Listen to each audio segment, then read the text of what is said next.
So one of the constitutional duties that the legislature is assigned is, of course, the election of members to the Board of Regents of the University of Minnesota. And I think we can tell our viewers there was actually some progress on that front. In fact, that election took place today. Am I right about that? Or at least this week?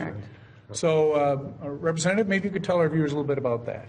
I forgot the names already. But we had, I think we had a good convention today. I think it went smoothly. We were done in an hour and 20 minutes, hour and a half or so. It's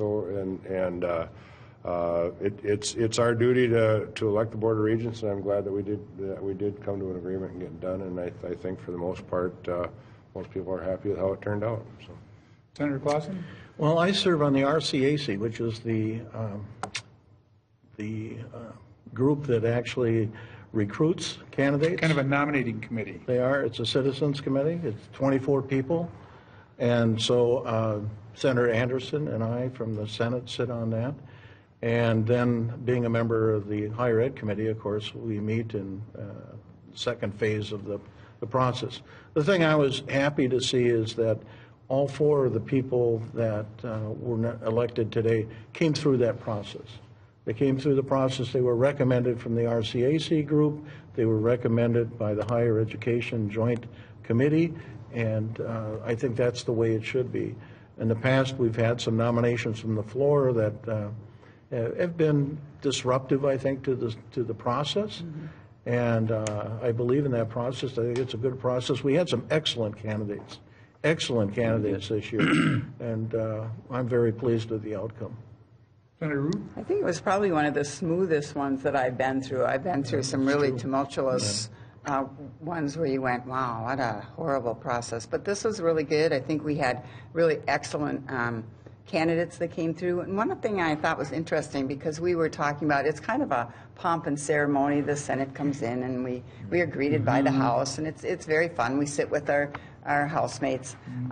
But we were wondering why in this age of electronics, we have to voice vote 201 legislators. and it takes a while for that roll call.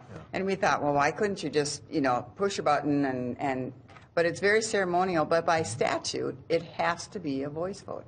And I thought that was very interesting in these times that's done. So it's a very interesting ceremony, and it's sometimes kind of strategic. Today we had people counting votes and changing their votes and making sure, and it's really kind of fun to have it happen, and to have it happen with such great candidates and a good outcome today.